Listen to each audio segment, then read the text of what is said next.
Jimmy Cliff's 1972 album The Harder They Come has been added to the U.S. Library of Congress. The list was revealed yesterday, and Jimmy Cliff is the only reggae album on the list of 25 new inductees into the recording registry this year. Released by Island Records, the soundtrack for the movie of the same title introduced reggae to many Americans. The title track and favorite Many Rivers to Cross have been covered by a myriad of artists including Cher, Percy Sedge, and UB40. Jimmy is among a stalwart of artists from all genres including Janet Jackson's 1989 Rhythm Nation 1814, veteran rapper Nas with his debut album Illmatic, and Kermit the Frog 1979 single The Rainbow Connection.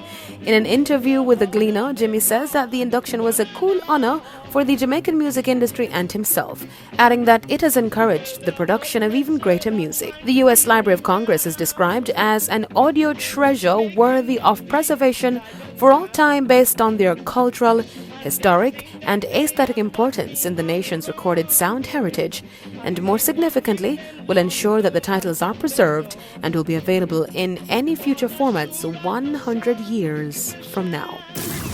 Eyebrows were raised as a photo circulated of reggae legend and two-time Grammy winner Burning Spear being vaccinated. The veteran artist received his second and final vaccination in New York 2 weeks after his 76th birthday. Hey, hey, hey, hey, join the line and be patient.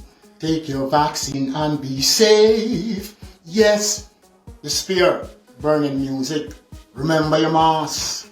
Many of his counterparts, including the outspoken Buju Banton, Lee Scratch Perry, and Spragga Benz, have rejected the vaccine. Buju Banton made his position clear throughout several social media posts, where he also blasted the government over plans to grant COVID-19 vaccine makers legal immunity. Lee Scratch, who turned 85 over the weekend, in an interview with The Gleaner says that he is waiting on a sign from Black Jesus as to whether or not he should take the vaccine, while Bobo Shanti Spragga Benz has been flooding his page with alternate views, popularly labeled a conspiracy theory. Other dancehall acts such as Bounty Killer have endorsed the vaccine in posting his first upcoming international show. Bounty's caption read, "Go on take on a vaccine, keep the day locked in, and stay up like caffeine." Also, Wayne Marshall went as far as to create a jingle for his support of the vaccine. As far as I know, I never catch COVID yet.